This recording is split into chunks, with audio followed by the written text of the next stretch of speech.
Now at 5 and streaming on CrossroadsToday.com, a Victoria man is in custody on 4 charges.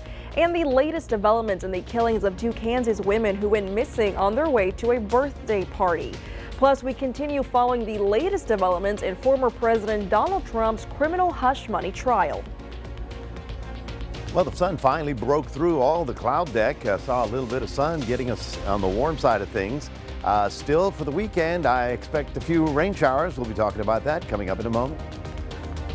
We hear from experts at the Mid-Coast Hurricane and Disaster Conference on this year's hurricane season. You're watching 25 News Now at 5. Good afternoon and thanks for being with us. I'm Karina Garcia. DPS arrested a Victoria suspect Thursday. 38-year-old Bradley Hernandez faces 4 charges, including manufacture and delivery of a controlled substance, evading arrest with previous convictions, and tampering with evidence with intent to impair. He is in the Victoria County Jail in lieu of an $81,000 bond. Now, at around 12:42 p.m., more than 3,000 AEP Texas customers lost power. AEP Texas tells us an 18-wheeler pulled down some power lines. The resulting outage affected 3,300 customers. Now, as of 3:15 p.m. today, 424 AEP Texas customers were still without power. AEP Texas says they do not have an estimated time of restoration for those remaining customers at this time. So here is your beer poll this afternoon. You can scan that QR code right there on your screen to vote. The question is, were you affected by today's power outage? Yes or no? We want to hear from you. Come to crossroadstoday.com/vote to take part. And we're going to have an update on 25 News Now at 6. The Victoria Emergency Management Office hosted the Mid-Coast Hurricane and Disaster Conference today at the Community Center. Participants heard from emergency management leaders, meteorologists, and other experts who deal with hurricane preparedness. The water that's associated with these storms that kill the most people. So when there's an evacuation order for your area because of that water threat, please listen to it. The experts predict this year we will see a very active season with more than 20 named storms predicted. That's tropical storms and hurricanes combined. But let's go to our expert, Chief Meteorologist Mac Perez, who I'm sure can take the tide on this one. Well, yes, Karina, so sort of the headline, good news, bad news, is that we expect a very active season. The water temperature in the Atlantic is so warm that they're doing an above normal expectation for storms. Now, first of all, we don't know where they're going to hit. We know they're likely to form. And all it takes is just one to blow your house away. So that's what we're going to be dealing with. But that's June 1st, maybe a little bit earlier than that. Late this afternoon, a couple of little storms are firing in central Texas. No major problems. We'll be watching all that and talking about your weekend rain in just a few minutes. Mac, thank you. In Oklahoma, bond was denied for the 4 suspects linked to the brutal murders of 2 Kansas mothers. Yesterday, emotions ran high at the Texas County Courthouse, where family, friends, and the community were in attendance. Do you have any remorse? Did you do it? Did you murder those women? Do you have anything to say to the children whose mothers are murdered? Why? One by one, each suspect was led inside the Texas County Courthouse, wearing handcuffs, leg shackles, and a bulletproof vest, showing their face for the first time since the brutal killings to Veronica Butler and Jillian Kelly's families. Just no justice is served. All 4 suspects are facing charges that include 2 counts of murder, 2 counts of kidnapping, and 1 count of conspiracy to commit murder. The prosecutors said the suspects lured Butler and Kelly to Highway 95 and Road L and took them to another location where they died from injuries. How can you hate somebody so much that you want to kill them? How can you hate the mother of your grandchildren so much that you want to end her life? That was not fair to her. That's not fair to our family. It's not fair to Jillian's family either. Inside the courtroom that isn't allowing cameras, Butler's father was seen lunging toward all 4 suspects, shouting profanities. The suspects showed little emotion. From my seat in the courtroom, I saw Cora Twombly shake her head no as charges were read aloud. Prosecutors say the death penalty is a possibility for all suspects if convicted. Even for law enforcement, this case is hitting home. We're not robots, we are human beings and we have emotions. So I'm getting emotional. The 4 suspects are expected back in court May 15 for a status hearing. House Speaker Mike Johnson is likely to get the Democratic votes he needs for his new aid package. They provide about $95 billion for Ukraine, Israel, and the Indo-Pacific. Johnson says he wants to pass a potential ban on TikTok at the same time. That would keep the platform out of U.S. app stores unless it cuts ties with its parent company that's also Chinese. Some Republicans who don't want Johnson working with Democrats are trying to remove him from speakership. The question this time is whether Democrats would save Johnson to avoid that chaos. And today, prosecutors and the defense worked to seat a jury in former President Donald Trump's historic criminal trial. 2 jury members who were seated earlier this week have now been dismissed. A full jury of 12 seated now in the historic criminal trial of former President Donald Trump. 6 alternates will also be needed before opening statements. Earlier Thursday, 2 jurors who had been seated earlier this week were excused. Juror number 2 saying after sleeping on it overnight, she had concerns about serving on the case. After questioning, she was sent home. Juror number 4 also dismissed after prosecutors determined he had been arrested for ripping down right-leaning political posters back in the 90s. The judge asking jurors that have been seated to show up on Monday for possible opening statements. The prospective jurors in court going through a 7-page questionnaire that asks things like whether they've been to a political rally for or against Trump and whether they have strong views about him that would prevent them from being fair and impartial jurors. About half the pool immediately dismissed, saying they were unable to be unbiased. One prospective juror who was excused speaking out. You're not here to say, oh, I hate this guy or oh, I like this guy. Your job is to say, all right, I understand what the law is. This is the evidence of his behavior. Is he or is he not guilty of committing these acts? Trump is facing felony charges related to a 2016 hush money payment to adult film actress Stormy Daniels in order to allegedly cover up an affair with her. He denied that affair and pleaded not guilty to a 34-count indictment, charging him with falsifying business records. But all of these are stories from legal experts saying how this is not a case. Prosecutors are also asking the judge to hold Trump in contempt, bringing up what they say are more gag order violations. A hearing on that is scheduled for next week. Rena Roy, ABC News, New York. The World Food Program says that for the first time, food aid has entered northern Gaza through the crossing, which Israel agreed to open as an aid route just earlier this month. The WFP posted on social media that 3 convoys had crossed on April 14th, 15, and 16, with a total of 25 trucks carrying around 404 metric tons of food and wheat flour. United Nations agencies have said that getting aid into northern Gaza has been specifically challenging because of Israeli restrictions, ongoing combat, and debris blocking the roads. Early voting for the May 4th election starts next Monday, April 22nd. Early voting will be at the Dr. Patty Dotson Public Health Center, 2805 North Navarro, Classroom A. Early voting hours for the first week are Monday through Friday, 8 a.m. to 5 p.m. And remember to subscribe to our YouTube channel, Crossroads Today. Hit the like button and click that notification bell. For now, stay with us. The accused University of Idaho student's killer plans to use cell phone records as an alibi. Straight ahead on 25 News Now at 5, the latest developments in the 2022 murder case. And an aggressive snake attack was caught on camera in Fort Worth. Up ahead, how experts advise to protect yourself and your family members.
Lawyers for Bryan Kohberger, the man accused of stabbing 4 University of Idaho students to death back in 2022, plan to use cell phone location records as an alibi. His defense plans to have an expert witness testify on the night of the murders. Kohberger's phone was not in the town where the killings happened. The 4 victims were killed at a home just off the university's main campus in Idaho. Kohberger's attorneys say he was driving south of Washington and west of Moscow at the time. The 2 towns are about 10 miles apart. Kohberger has pleaded not guilty to 4 counts of first-degree murder and 1 count of burglary. A report by the CDC says record heat caused record high rates of health emergencies in some parts of the U.S. last year. The CDC says during the warm season last year, heat-related illnesses accounted for a 20% larger share of emergency department visits than they did the previous 5 seasons. Experts warn deaths and illnesses associated with heat exposure are continuing public health concern as climate change results in longer, hotter, and more frequent episodes of extreme heat. The FDA has put out a warning on counterfeit versions of Botox. 19 women from 9 states reported harmful reactions from Botox injections done by unlicensed or untrained professionals. It's one of the most common non-surgical cosmetic procedures with millions of injections every year, but officials are sounding the alarm on counterfeit versions of Botox. The medical injectable business is very lucrative, so there's a lot of people that want to do this on the side or in their home. The FDA says at least 19 women between the ages of 25 and 59 have reported harmful reactions in 9 states, all after receiving Botox injections from unlicensed or untrained people or in places that were not healthcare settings. Before you schedule an injection, it's important to do your research, says Dr. Craig Lehrman with Ohio State's Wexner Medical Center. Do your research on where you're going, who's doing it, and you want to know their experience in giving these products. Lehrman says to ask questions, get referrals from people you know who have been happy with their results. Look for a center that has providers who are board certified in some area of aesthetic or cosmetic surgery, and make sure their practice is licensed. You can also search the provider doing the injections by searching their name and going to something like Healthgrades or the state's medical board to look for infractions or other issues. When injected properly, Lehrman says patients shouldn't have problems with this procedure. If you do your research, I would still stand by it's a very safe procedure with very predictable outcomes. For Health Minute, I'm Mandy Gaither. Google has fired 28 employees who protested the company's cloud computing deal with the Israeli government. The workers staged protests inside Google offices in New York and California this week. Today, a Google spokesperson says the workers refused to leave the premises and had to be taken out by law enforcement. The group that organized the protests condemned the dismissals and accused Google of valuing its contract with the Israeli government more than its own workers. The $1.2 billion contract between Google, Amazon, and Israel dates back to 2021.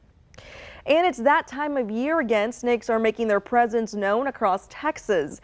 Today, a Fort Worth mother and her son encountered a snake as they were leaving their home. Look at that. As she grabs her son to run away, the snake struck multiple times.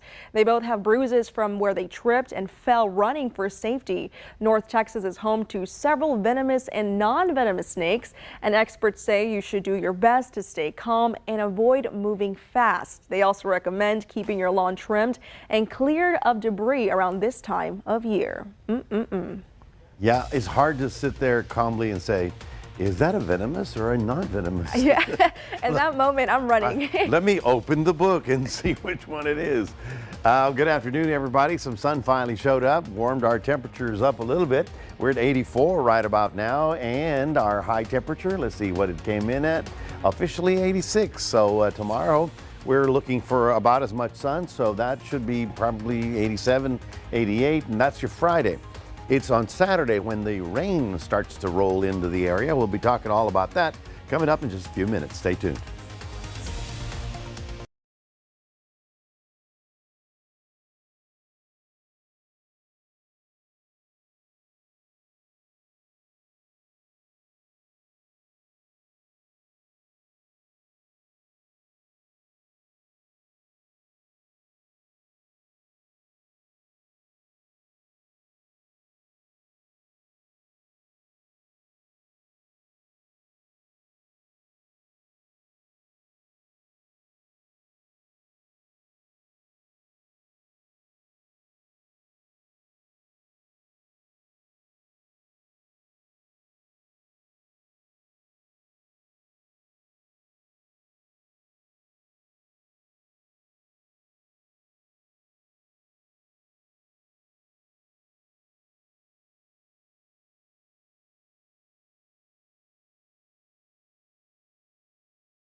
Well, good afternoon, everybody. We saw a little bit of sunshine this afternoon, and because of that, we were actually popping some showers. Now, this is not it. Let me get out of the way. You can see what I'm talking about.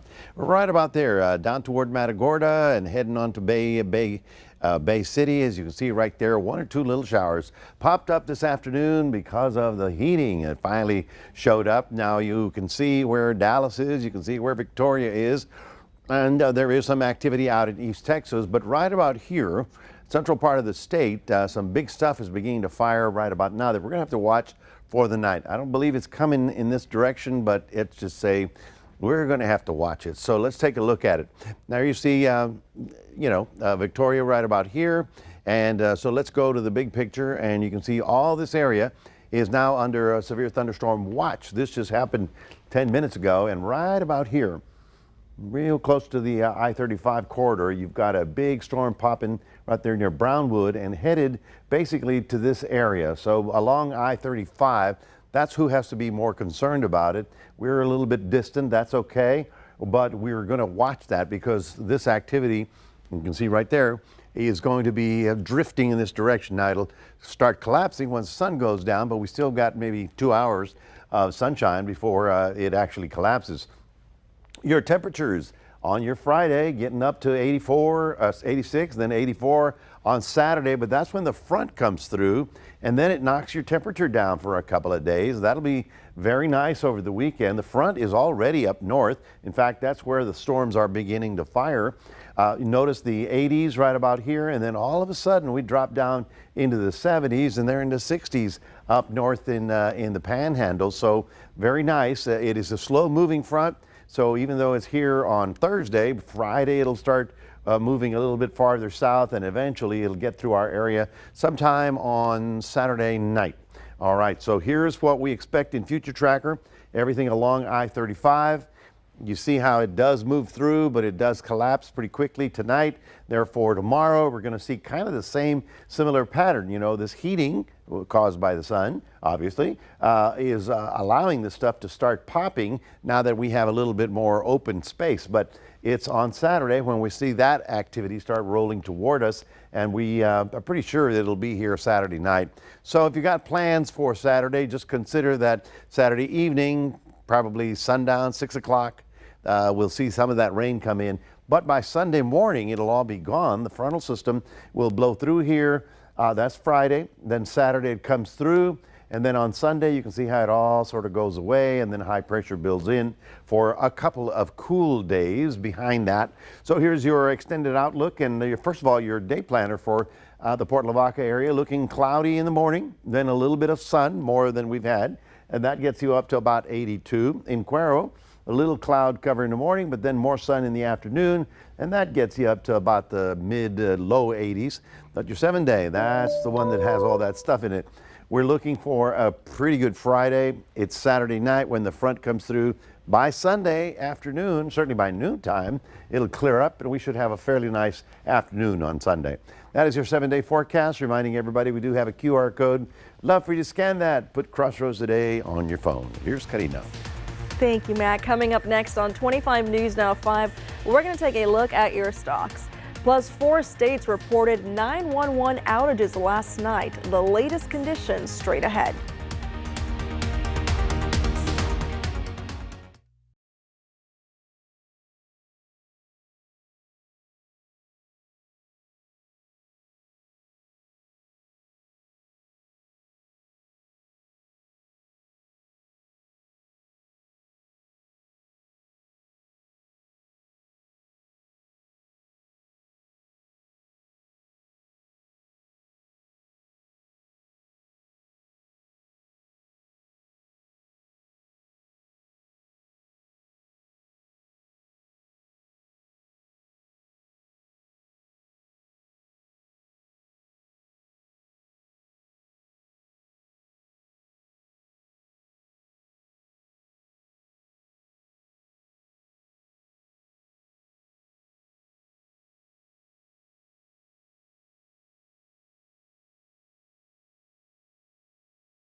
Taking a look at your stocks, the Dow up 22 points, the S&P 500 down 11 points, and the Nasdaq down 82 points.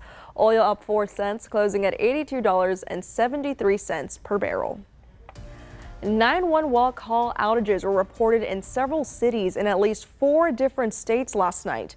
The outages are in parts of Nevada, Nebraska, Texas, and the entire state of South Dakota. At last check, 911 phone services were restored in the Las Vegas Valley following a 2-hour outage. In Texas, Del Rio said their issue is with the carrier and not with the city systems. The South Dakota Department of Public Safety is informing residents to use their non-emergency line in order to reach police. There's no word on what caused these outages just yet. The National Association of Realtors reported existing home sales fell to just over 4 million in March. The Northeast saw an increase for the first time since November. The median price of an existing home was $393,500 last month. Home sales might not rise much higher as the Federal Reserve signals it won't cut interest rates anytime soon. Mortgage rates topped more than 7% this week. That's the highest level since November. And stay with us. We're going to take one last look at your forecast with Mac. Plus, Jason Kelce lost his Super Bowl ring in an unlikely location. Plus, here's a look at World News tonight, right after 25 News Now at 5. Coming up tonight, we have breaking news. The full jury has just been seated in Donald Trump's criminal trial and what we know already about the jurors who will decide his fate. Also breaking at this hour, the scare on the runway, 2 passenger jets just missing each other. Next.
Retired Philadelphia Eagles center Jason Kelce says he lost his Super Bowl ring during a live fan event last week. The brothers held a show at the University of Cincinnati. One of them included participants digging through a pool of chili to find replicas of Jason's 2018 Super Bowl ring. But the actual ring was also in the pool, and now it's gone. Oops. Kelce says people shifted through the chili and used metal detectors with no luck, but he believes the ring is now in a landfill somewhere there. And Kelsey says he has already filed an insurance claim. Ah, what a bummer. Can you imagine sticking your hand in a bowl of chili? Yeah, I can. No, I can't. I can do that. I can imagine myself doing that. Jello, I would try, but chili. Imagine losing your one of your life accomplishments. Yeah, that's a big ring. But you know, like you said, it's covered with insurance. That's a big expensive right there. Well, I thought he would have given it to No, you're thinking about the other one. That's Taylor Swift and Travis Kelce. Travis. Oh, this is his brother. That's the brother. Gotcha. Okay. See, what do I know? Here's weather, folks. We're looking for a sunny, warm, humid afternoon on Friday. And then on Saturday, the clouds will build, and most of that rain activity you see right there will be about sundown to midnight. So it'll be Saturday night, maybe a little wet.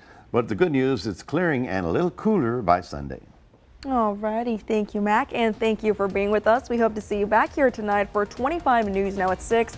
World News Tonight with David Muir is up next.